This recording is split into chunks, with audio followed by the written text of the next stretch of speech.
Bonjour à tous pour ce nouvel épisode du Mo et Ous podcast. Moi, c'est Mo et lui, c'est Ous. Salut. Salut tout le monde, j'espère que vous allez bien. On va entamer un autre épisode ensemble. Il y a beaucoup d'événements sportifs qui se sont déroulés durant la dernière semaine. D'autres un peu plus joyeux, d'autres un peu plus tristes. Et il y a un événement qui est très drôle par contre.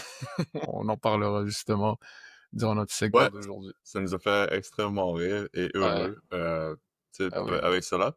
La saison du Canadien qui s'est terminée, mais pour nous, c'est pas la fin parce que c'est maintenant la finale des conférences dans la NBA et dans la NHL. On va commencer tout de suite avec la NBA et les match-ups qui sont maintenant finalisés pour demain, le 20 mai. Ça va être les Wolves, les Timberwolves contre les Thunders et les Pacers contre les Knicks. On va commencer tout de suite avec euh, avec l'Ouest, donc OKC contre Minnesota. C'est un clash de titans, disons, dans la NBA, parce que tout le monde le sait, là, dans l'Ouest, c'est beaucoup plus fort que dans l'Est.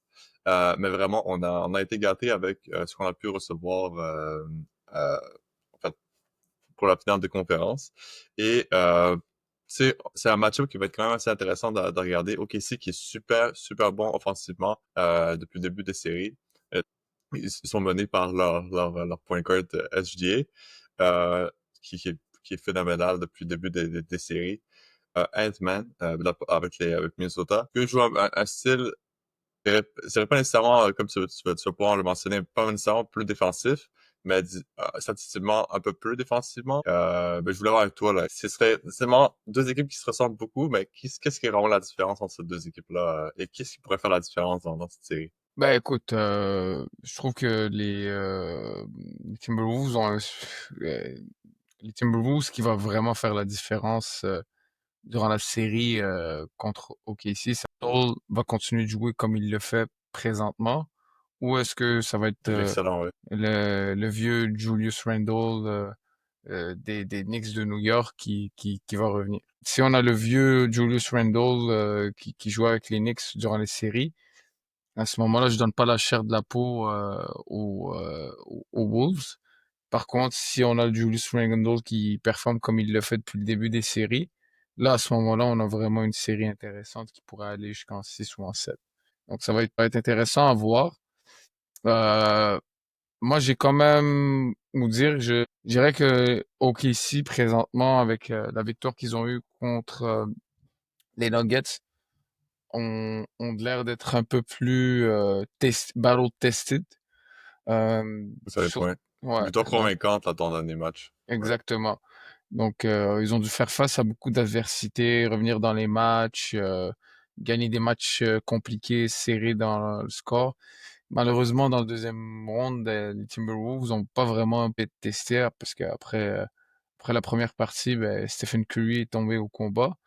Donc, on n'a pas pu vraiment avoir une belle série dans ce contexte-là, mais là, on aura quand même une belle série à ce moment-là. Donc, je dirais que OKC normalement devrait gagner. Par contre, euh, si les Timberwolves limitent les turnovers, Randall joue comme il joue depuis le début des séries, ils ont des chances de gagner. Exact. Puis, tu sais, pour citer, pour citer Shannon Sharp, SGA, PGA, doesn't matter, Ant-Man in five. Ouais, Ouais, c'est plus pour les Lakers dans ce sens-ci, là. ouais, Ça peut se refléter l'an avec prochain. Ant-Man. Peut-être. Oh, bon. Selon ton ami Tiglo que t'as parlé hier, pas nécessairement, mais bon. Euh, Ouais, mais Claude, là, c'est si mon on parle fils, aujourd'hui. lui, c'est correct. Attends, si vous avez pas regardé, vous pouvez suivre Oussama sur sa participation au nouveau show De euh, Claude. sur Rap Laisse-toi Politique aller. TV. Ouais. Laisse-toi aller, exactement. Vous pouvez aller regarder ça. Je donne pas de lien parce que voilà, ils sont plus hauts que nous, là, vous pouvez le trouver. Mais Ouais. pour ce match-ci, pour ce match-up-ci, ça va être vraiment SGA contre Ant-Man, des plus grandes stars là, de la NBA en ce moment. Si on voit, c'est un peu la new gen de la NBA qui se révèle devant nous.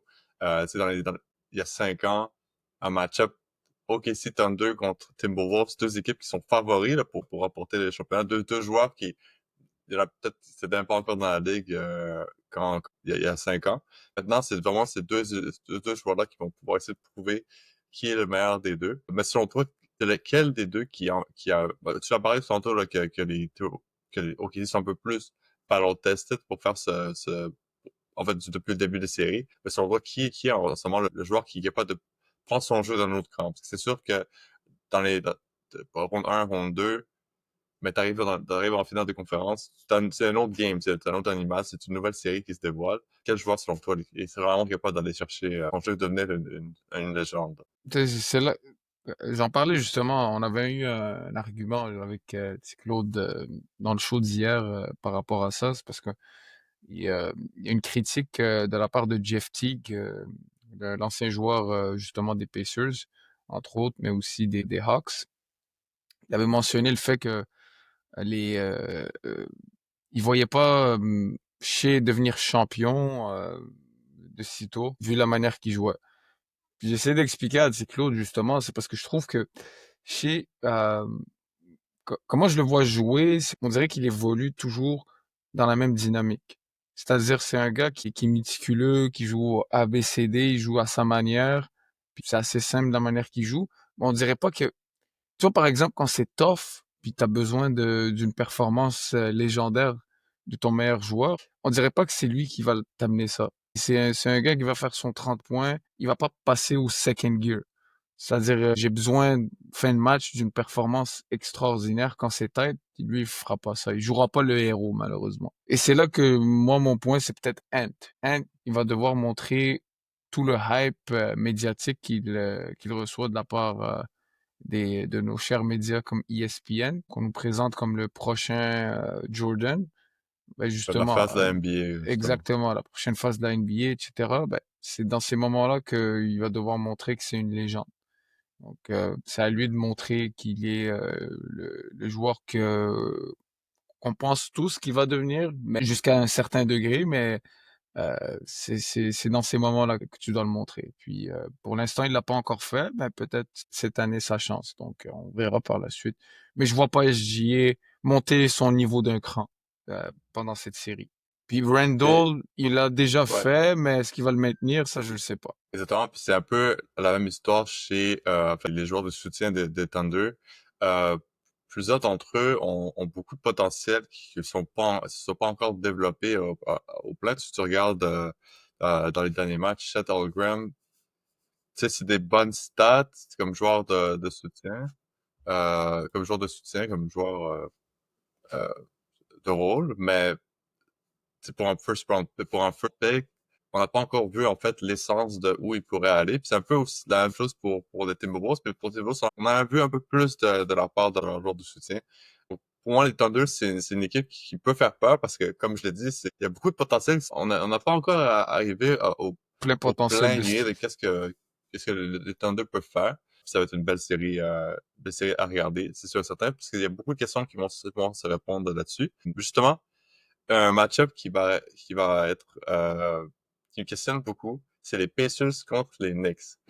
Un match-up peu de personnes auraient pu penser que ça aurait été ça la finale de conférence dans l'Est, dans la NBA. Mais les Pacers, c'est un peu la Cinderella de la NBA cette saison. Ils sont arrivés jusqu'en finale de conférence avec une équipe qui est decent, mais c'est, disons, pas c'est championship contender. Ouais, c'est pas Les l'équipe la plus. Pacers, exactement. Et les Pacers eux ont perdu deux de leurs trois affrontements cette saison contre les Knicks, mais personne ne s'attendait à ce qu'ils viennent en finale de conférence. Donc, comme je l'ai dit au tout début, des séries, c'est une autre game, c'est nouvelle série, mais est-ce que les Pacers, avec leur style qui joue, c'est très serré, un style très selfless, l'équipe qui a le plus d'assists dans toute la NBA depuis le début de série, euh, comment peuvent-ils matcher avec les Knicks qui, eux, complètement en feu? Ils continuent à jouer de la même manière qu'ils jouent. Oui, c'est aussi simple que ça. C'est comme tu as dit, c'est selfless basketball. C'est une équipe qui joue avec fast-paced, très dur à défendre in half court parce qu'ils te laissent pas justement set en defense. Donc, si les Knicks veulent vraiment les battre, ils vont devoir premièrement être très efficaces en attaque, éviter les revirements, un peu comme les Timberwolves avec le Thunder. Puis par la suite, être bon défensivement, jouer un style physique et être dans leur face pour espérer les battre. Parce que, comme je disais, c'est une équipe très dure à jouer. C'est très compliqué de les battre. Puis le monde oublie. L'an dernier, contre les Celtics, allez voir les 2 premiers matchs contre les Celtics. Les Indiana avaient le match numéro 1 dans la poche. Ils menaient par 7 points à moins d'une minute de jeu. Euh, puis une avalanche de revirements. Et dans les dernières, je pense, 3-4 secondes du match, Haliburton cause un revirement. Les Celtics prennent un time-out et Jaylen Brown égalise la rencontre pour aller en prolongation. Puis finalement, les Celtics arrachent le match numéro 1, ils le volent. C'est littéralement un vol. Puis le match numéro 2, même contexte, il reste 2 minutes. Puis là, c'est là ils sont un peu victimes de leur manière de jouer. Je comprends la théorie, mais des fois, faut savoir être pragmatique un peu. Puis à moins de 2 minutes, t'as pas besoin de push le tempo pour aller marquer des points. Faut jouer intelligemment, puis se dire, OK, il reste 2 minutes, on mène par 7. Let's run the clock. On écoule les secondes du match, puis on limite le nombre de possessions que les Celtics peuvent avoir en fin de match pour essayer de marquer. Ce qu'ils n'ont pas fait, ça, c'est parti de l'autre bord, puis les Celtics ont finalement gagné le match. Donc, au lieu C'est ça, c'est une question de... c'est ça, c'est une question d'exécution. Ils sont passés de mener à 2-0 la série, un peu comme les Knicks l'ont fait avec les Celtics cette saison, où ils reviennent à la maison en menant 2-0, ils reviennent à la maison en perdant la série 2-0 sur des petits détails. Donc, c'est pas une mauvaise équipe. Donc, moi, ça va être un match-up très even. Puis c'est pas aussi surprenant que le monde le croit. Oui, ça reste quand même des surprises parce que c'est pas les meilleures équipes de la conférence durant la saison régulière, mais ça reste tout de même des équipes à prendre au sérieux. Exact. Puis les Knicks, en fait, la plus grande question qui était posée même au tout début de la saison, c'était la façon que Tom Thibodeau, euh, en fait, gère son line-up en termes de minutes. Les Knicks, en moyenne, leur starting five, 35,7 minutes, c'est le plus bas temps en moyenne depuis le début des séries pour leur starting five, puis ça, c'est Karl Anthony Towns. Tout le reste sont dans les 37 à 38 minutes par match, qui est énorme. C'est le plus grand total de toute la NBA, que ce soit en saison, que ce soit en série. Ils ont été max out tout le long, puis ils ont réussi à aller en finale de conférence. Mais Est-ce que est-ce que le tank est à bout? Est-ce qu'ils ont encore de jus pour continuer? Puis si on utilise beaucoup la citation de Martin Saint-Louis, sais, on squeeze le citron, mais le citron, y a-t-il encore du jus à l'intérieur? Puis pour les Knicks, c'est la plus grande question qui se pose parce que en termes d'exécution, en termes de jeu défensif, en termes de jeu offensif, Jalen Brunson, ça va être sûrement le clutch player, comme tu l'avais dit dans le dernier épisode. Quand Anthony Towns, un des meilleurs big men, il joue un excellent style. Tom Thibodeau, c'est un excellent coach, mais justement, est-ce que c'est ça qui va causer la perte des Knicks? Puis, est-ce que Tom Thibodeau négliger son bench pour le but d'avoir un meilleur starting five? Puis, pour les Pacers, ça leur avantage un peu plus parce que c'est une équipe qui est, malgré qu'ils n'ont pas les plus grands noms, ont quand même un bench qui est très deep, qui est capable de jouer des minutes est quand même assez importantes en fin de match. Le voir avec toi, là, c'est ce genre en fait, le style que les Knicks emploient là, en termes d'utilisation de leurs joueurs. C'est sûr que les Pacers, c'est un peu tout le contraire de ce que les Knicks représentent. Là. Ils ont 7-8 joueurs qui sont capables de sortir des grosses performances individuelles à tout moment. Ce qui n'est pas le cas avec les Knicks. Donc, puis on l'a vu l'an dernier, ça a été un peu leur perte. Donc, tu as eu beaucoup de joueurs qui sont tombés au combat durant les séries. Puis, Tom Thibodeau est souvent critiqué par rapport à ça. C'est pas nouveau avec lui. Ça a toujours été comme ça avec partout où il est passé. Puis c'est pas quelqu'un qui va changer demain. Tous ces joueurs vont jouer 40 minutes. Et juste pour vous le mentionner, au quatrième quart, les Knicks menaient par 40 points, puis il avait encore son starting five, alors que les Celtics avaient complètement abandonné la game. Complètement. Tous les garbage minute players étaient rentrés dans le court, puis il avait encore son starting five avec 6 minutes restantes durant le match. Donc, c'est pour vous dire que ce gars-là ne changera pas d'idée. Euh, Après, un truc, ça c'est notre cher ami Nico Harrison qui a fait un très beau travail à ce niveau-là. Ça a été de de virer Monsieur Casey DeSmith, qui est très réputé, qui est très réputé dans le monde médical de la NBA. Il a travaillé presque 20 ans avec les Mavericks. Très bon ami de Dirk Nowitzki. Ben, Monsieur Nico Harrison a décidé de le virer pendant qu'il allait voir sa mère mourante.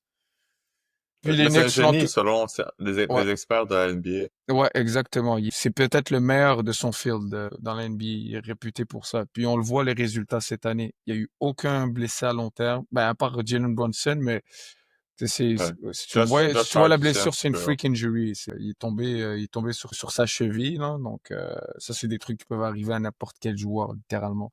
Mais c'est ça. Donc tu le vois les fruits maintenant de ramener un gars comme Casey DeSmith qui fait littéralement des miracles, là. Ces joueurs-là jouent des minutes énormes et ils sont encore là en séries éliminatoires en finale de conférence. Puis il n'y a pas un blessé là-dedans. Donc bravo à eux. Ça va être une belle série, ça, je vous le dis, ça va être très entertaining. Moi, peu importe, je supporte euh, une de ces deux équipes-là en finale de la NBA. Je, Exact. Puis, mon cœur va avec un peu New York parce que ça serait drôle que les Knicks gagnent enfin un championnat. Là. C'est quand même la ville par excellence de basketball qui est New York. Il y a des terrains de basket partout. C'est dommage qu'ils n'ont pas une bonne équipe durant toutes ces années. Donc, ça serait beau de les voir gagner un championnat enfin, après une dizaine de puis presque pour 40 moi, ans. voir les boys de Villanova remporter un championnat tous ensemble, ça va être, c'est vraiment le fun. Maintenant, on va pouvoir passer à la section NHL. Maintenant, juste avant qu'on commence pour les match-ups, Mais attends, je veux on juste te avait un parler petit d'un truc. soundbite. Ouais. Ouais. Ah, juste avant qu'on passe à la NHL, euh, on n'a pas parlé d'un truc. Il y a eu le NBA Draft Lottery. Oui, on a oublié de parler de ça dans le dernier, même dans le dernier épisode, on n'avait pas parlé de cette controverse pour le numéro, en fait, le first round pick. Parce que beaucoup trouvent que c'est fake, que les Mavericks, il y a beaucoup de controverses là, avec cela, là, beaucoup de conspirations, que la NBA aurait donné le premier choix au pêchage aux Mavericks parce que il fallait qu'ils échangent Luka Doncic aux Lakers pour augmenter les ratings de la NBA. C'est pas mal ça, là, le point marquant, mais tu sais pas. Si on voit là, les choses en noir et blanc, les Mavericks ont gagné le first round pick. Bon, mais j'écarterai pas la théorie du complot là-dessus, moi. Ouais. Écoute, C'est trop beau pour être la vrai. NBA, exact. Puis dans la NBA, on a eu beaucoup de nouvelles dans les dernières années sur le betting, sur les refs, sur la façon que la NBA se comporte, puis beaucoup d'histoires, surtout avec David Stern, là, c'était plus le cas. Là, maintenant, avec Adam Silver, ça a été un peu moins, mais je trouve que les questions se posent encore, puis doivent se poser sur tu sais, l'intégrité de la ligue. Mais pour les Mavs, félicitations pour vous allez pouvoir réussir à repêcher Cooper Flag. Toi qui es encore un fan de ces équipes-là, peut-être pour nous donner ton avis sur ce pick, peut-être sur Cooper Flag en même temps. Moi, je pense que Cooper Flag il est un peu overhyped en ce moment. C'est pas un mauvais joueur, ça sera pas un bust. Par contre, pour avoir vu le joueur jouer quand même un petit peu là, je vois pas quelque chose chez lui me dit que ça sera un generational talent nécessairement. Parce on dit qu'il le fait qu'il est quand même plus athlétique que la moyenne. Je vois pas, il me donne pas une impression qu'il est athlétique comme un LeBron James l'était ou un Zion par exemple. Il me donne pas cette impression-là. Il me donne pas l'impression non plus que il a un bagage offensif complet, comme par exemple un Luka Doncic ou un Shai Gilgeous-Alexander, par exemple, ou un Kevin Durant. Offensivement, oui, il est bon. Mais Ouais. est-ce qu'on va te choisir? C'est plus un wing. Ouais. Ouais, c'est ça. Est-ce que on te prend premier choix parce que t'es un bon défenseur? Ben, je suis pas sûr. Moi, je pense que c'est un joueur On compare beaucoup à Andrei Kirilenko dans les débuts 2000. Ils ont un peu le même gabarit, le même style de jeu. Il y a aussi un Scotty Barnes présentement qui ressemble un peu. Moi, je pense que ça serait ça son ceiling là. Je pense que ça serait un Scottie Pippen. Ça serait un style de jeu comme ça. On dit aussi, on le compare à AD, mais il joue pas vraiment comme euh, Je suis pas Anthony comme un Davis, big un big nécessairement, ouais. nécessairement, c'est ça. Donc, C'est plus je dirais comme un big man slash wing. ouais, Plus juste le floor, mais c'est pas vraiment son style, c'est plus un slasher là, ouais, dans la façon qu'il joue. ouais. C'est sûr et certain que si tu regardes, c'est pas un draft qui est nécessairement deep en generational talent, mais il Mais y a il y a beaucoup de beaucoup de très talent. bons joueurs. Là. Si C'est on ça. regarde Flag, Bailey, t'as aussi VJ Edgecombe qui est aussi dans Queen, qui est le meilleur big man de ce draft. La prochaine draft, pas celle-ci, mais celle de l'an prochain, c'est là on va vraiment voir des talents qui sont vraiment une couche au-dessus de celui-ci, là, si on voit avec Debenza ou Cameron Boozer. Mais cette fois-ci, pour Cooper Flag, ça va être un bon piece pour les Mavericks, que eux tentent encore de compétitionner à court terme. Euh, selon le Nico génie Harrison. de Nico Harrison, c'est long terme à court terme, parce que c'est la logique, c'est comme ça. Quand Non, mais la logique, tu changes tous tes prospects, c'est aussi pour le long terme. ouais. Claude a raison, c'est un génie, ce gars-là. Oui, c'est un génie. Il Puis, faisait pas mieux que ça. Là. c'est totalement, c'est ironique quand même que une équipe qui s'est fait délaisser complètement par son fanbase, euh, des fans ont demandé remboursement de leur billet de saison, soudainement se ramasse à avoir le premier choix au repêchage la même saison où tout ça se Ah, produit. attends, j'ai la NBA sur la ligne, ils me disent que si on ne fait pas notre gueule sur ça, ils vont bannir notre chaîne. On va passer vers la On NHL, ouvrira une autre, parce c'est pas que, grave. ouais, en tout cas, on va parler de hockey là, un petit peu. Ouais. Je voulais, en fait, avant qu'on commence à parler de la finale de conférence, j'avais juste en fait, un petit soundbite à te montrer qui, en fait, illustre la saison des Leafs de Toronto. Si tu me laisses, tu sais, la montrer. Effectivement. Voilà. Si vous êtes gâtés aujourd'hui, on vous montre plein de petites choses, puis on vous montre maintenant la série qui se termine pour les Leafs de Toronto. Il n'y a pas plus content que moi, puis Oussama là-dessus. Des certified haters des Leafs de Toronto, pas meilleur que nous là-dessus. Puis on est très content d'avoir vu les Panthers continuer. Tu sais, Oussama, t'es quand même un fan je dirais fan. Depuis très longtemps, t'as vu les Panthers, même avant que ça soit populaire d'aimer les Panthers. T'avais t'avais les Panthers comme une de tes équipes que t'aimais beaucoup. Puis maintenant, tu vois, t'as commencé avec ça. Avec une troisième finale de conférence de suite pour les Panthers de la Floride. C'est avec eux que je commence. Eux qui vont jouer contre les Hurricanes de la Caroline. Deux équipes qui sont complètement différentes dans leur style de jeu. Mais les Panthers sont quand même sous contrôle en ce moment de leur destinée. Tu vois la façon qu'ils se sont comportés à Game 7, Game 7 contre les Leafs. C'était une masterclass de comment il faut jouer au hockey.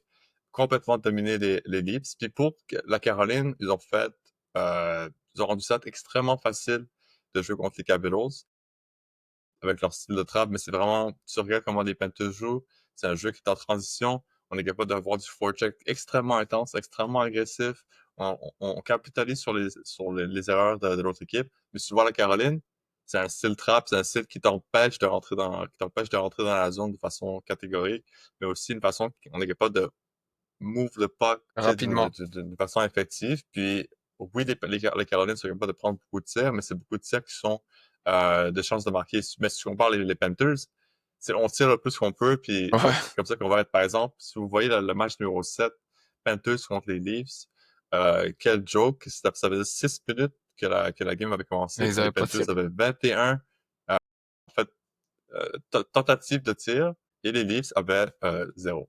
Donc, vous voyez la différence entre une équipe qui est confiante d'elle-même, qui a un forecheck intense, qui sait comment jouer du playoff hockey, puis comme Mathieu Tkachuk l'a dit, we're made for this, we're built for this. Puis là, je voulais voir avec toi, là, qu'est-ce que t'en penses de la performance des Panthers, la performance de la Caroline, puis ce match-up là, qui s'en vient? J'ai beaucoup plus été impressionné par la performance des Hurricanes de la Caroline, pour être franc avec toi.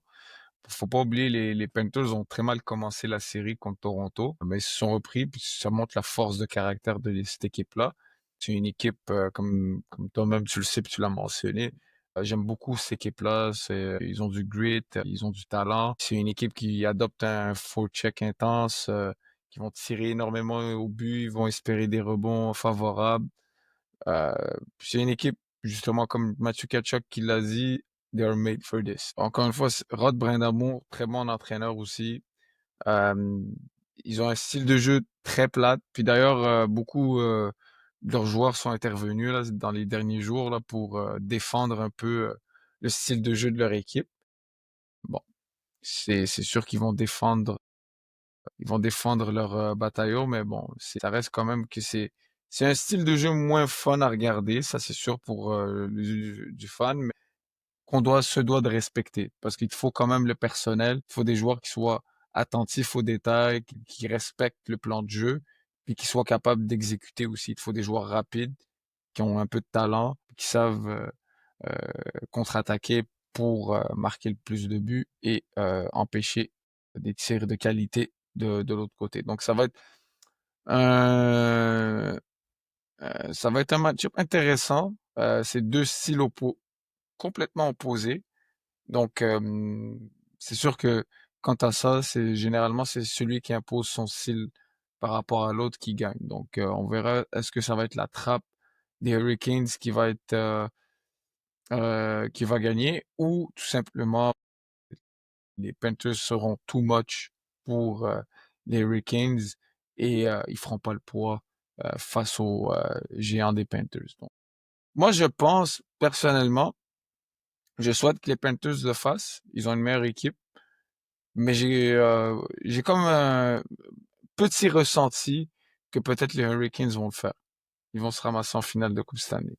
Ça va être un match-up très intéressant qui commence dès demain à 8 heures. La série qui va se retrouver en Caroline, à Ouais. Raleigh, North Carolina. Donc, vous pouvez suivre cette série dès demain à partir de 20 heures. La prochaine série qu'on va pouvoir parler, c'est une série qui, pour moi, c'est la meilleure série de tous les sports là, qu'on en parlait depuis le début. C'est les Oilers et les Stars. C'est le dragon à deux têtes contre le monstre du Loch Ness finlandais.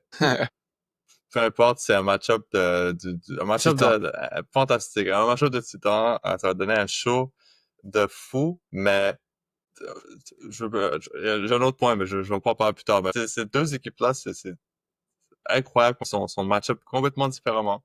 C'est c'est- c'est- c'est incroyable ce match-up-là. Je veux juste te voir avec toi, là. Qu'est-ce que tu en penses de cet avantage-là? Je pourrais en parler pendant des heures, là, de ce match-up-là, mais voir avec toi personnellement, là. Qu'est-ce que tu penses de ça? Si on y va justement purement théorique, là, ok? Purement théorique. Les Stars ont de loin la meilleure équipe sur Sur papier. papier, ouais. De loin, de loin. C'est même pas un débat. Par contre, les Oilers, j'ai tellement douté d'eux depuis la ronde numéro un que là, je commence à me rétracter par rapport à ça. Je me dis peut-être c'est la saison où McDavid rentre dans le GOAT status là, parmi les GOAT. Ça me rappelle un peu la saison avec Crosby là. Peut-être on aura un match-up, une revanche de l'an dernier. Peut-être les Oilers vont Oilers gagner leur Panthers, ouais. première Coupe Stanley. Puis, ouais.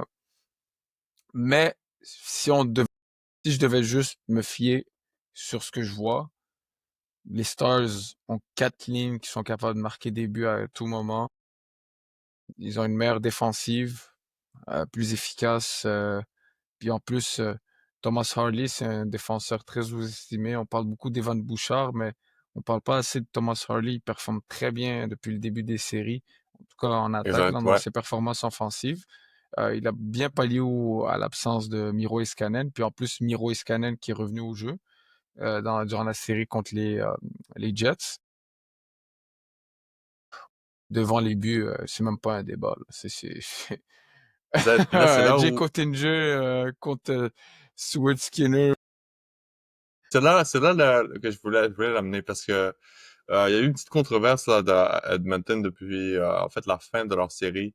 Pas à Vegas. Beaucoup de journalistes d'Edmonton qui en fait parlait avec Dulcich, que ce soit avec Jadot ou avec McDavid, il mentionnait que maintenant vous êtes une bonne équipe défensive. Les deux ont pris un peu offense de ce commentaire comme étant c'était déjà une bonne équipe défensive et qu'il était depuis plusieurs années. Et c'est là où je vais amener avec Stuart Skinner parce que ta défensive est aussi bonne que qu'est-ce que ton gardien de but est capable d'amener comme arrêt. Stuart Skinner, c'est depuis le début des séries, là, de round 1 à round 2, on a mis Stuart Skinner comme étant la clé pour l'autre équipe de gagner. Et à chaque fois, on a été... en fait, l'affaire, c'est que Stuart Skinner reste la clé pour gagner contre les Oilers. Le problème, c'est que les Oilers ont toujours une façon de survenir à cela. Puis je pense que les commentaires de McDavid, c'est ce qu'il voulait vraiment mentionner, c'est que malgré qu'il y a des trous dans cette équipe, défensivement et dans les gardiens de but, puisque je trust aucun des gardiens, que ce soit Pickard, que ce soit Stuart Skinner, que ce soit peu importe qui est dans la AHL. Les Oilers n'ont pas un bon duo de gardiens de but. Ça, c'est clair et net. Tu peux me dire n'importe quoi, c'est pas le cas. Qu'est-ce que les Oilers sont capables de faire, c'est de, de, de, de, même si tu as une mauvaise performance ou il y a un mauvais but qui rentre, ils sont capables d'aller on reste forward. Là. Il y a rien qui va nous arrêter pour aller vers l'avant. Puis si on t'a gagné le match 6-5, 7-8, 10 à 9, ils vont le faire pareil. Ils vont réussir à pouvoir à y arriver. Mais ça, c'est en jouant contre des équipes qui sont prêts à aller à ce moment-ci. Mais tu vois, les Stars, eux sont très confortables à jouer à un game de 1-0. On va jouer comme ça tout le long de la série. Ils sont pas une équipe qui rentre dans le piège de OK, on va aller là-dessus. Puis Peter DeBoer, c'est sûrement un des meilleurs entraîneurs.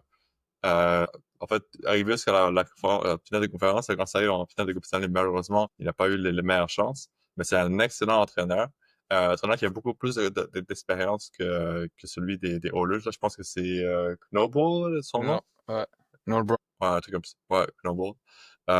Donc, c'est une série qui va être incroyable, mais dans le filet, Jake Oettinger a vraiment la chance de pouvoir prouver que c'est pas nécessairement juste un top 3 gardien dans la ligue, peut-être le meilleur gardien de la ligue quand ça vaut la peine. Parce qu'il a joué contre tellement le meilleur gardien de but de la ligue dans la dernière ronde. Il a réussi à le pester. Puis ça, c'est vraiment dommage pour les Jets. On peut parler des Jets un petit peu, là. C'est un peu dommage là, comment ça s'est terminé, Ouais. la série. C'est sûr et certain que Mark Sheffield, là, qui a perdu son père c'est 24 heures avant en fait, le dernier match des Jets en série. Puis c'est crève-cœur parce que tu vois comment l'équipe a vraiment essayé de gagner pour lui. Euh, mais c'est pour les Stars, il y avait un job à faire et ils l'ont fait avec brio. Mhm. C'est ça. Donc pour les séries, on est vraiment gâtés cette saison. Incroyable match-up qu'on va avoir, que ce soit dans l'Ouest, que ce soit dans l'Est. Et c'est ça, je sais pas si tu avais autre chose à rajouter là, de ma part. Ouais, c'est sûr que là où ça va être intriguant, c'est que tu as un Mikko Rantanen chez les Stars qui smell blood, là. Il smells blood là, en ce moment. Lui, là, il a un gros chip on his shoulder. Il s'est fait échanger. Il est pas content. On dirait qu'il veut montrer, il veut prouver un point que Euh, quand t'as un joueur de la trempe de Mikko Rantanen, tu l'échanges pas. Tu lui donnes l'argent qu'il veut, puis t'es content qu'il reste dans ton équipe. Puis ses performances en série là présentement, c'est purement spectaculaire, donc c'est à souligner. Puis on risque d'avoir une Ouais. belle série. Euh, c'est vrai que les Oilers, c'est pas nécessairement une équipe mauvaise défensivement. C'est une équipe un peu qui aiment beaucoup forecheck, puis ils sont beaucoup plus à l'aise à forecheck. Je sais que cette saison, durant beaucoup de matchs, quand ils prenaient une avance, ils aimaient ça un peu jouer la trappe. Donc éviter ça permet de pas trop exposer certains de leurs joueurs euh, en défense, puis leurs gardiens de but aussi, limiter le nombre de tirs sur Stuart Skinner. Mais très souvent, ça fonctionnait pas. C'est pas une équipe qui aime ça, jouer la trappe, justement.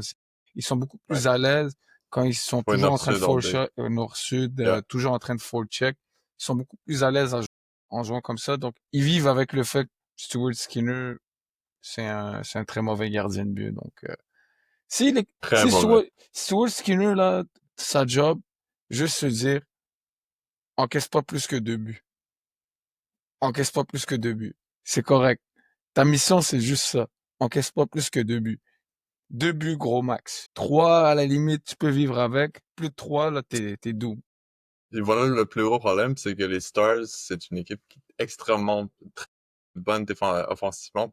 Comme tu l'as dit au tout début, là, que c'est 4 lignes qui sont capables de forecheck puis d'aller vers l'avant puis Et marquer marquer des des buts. buts à profusion. Puis juste pour terminer là-dessus, là, je peux vous dire, Brent Allen a maintenant 8 buts en 9 matchs en série là, à peu près, là, je pense. Puis Mitch Marner a 6 en 7 ans. Voilà. Donc, Incroyable. ça vous montre quelle équipe sont prêts à faire ce qu'il faut pour gagner, puis quelle équipe c'est le choker. Ouais. C'est comme ça. Puis Mitch Marner, peu importe l'équipe qui va aller signer dans la fin de saison, on parlait justement 5 minutes avant qu'on commence le show, où va aller Marner. Peu importe, c'est un choker, ça va rester un choker. Peu Ouais. importe où il va, je m'en bats les couilles. Voilà. C'était le show d'aujourd'hui. J'espère que vous avez apprécié. On va vous revenir avec un peu plus de news. La semaine prochaine, ça va être vraiment cool là, de suivre cette semaine de sport. Puis dites-nous dans les commentaires qui vous pensez vont être les gagnants des finales de conférence. Ça va être vraiment le fun d'avoir ça. Puis on vous revient avec un peu plus de news. See you guys.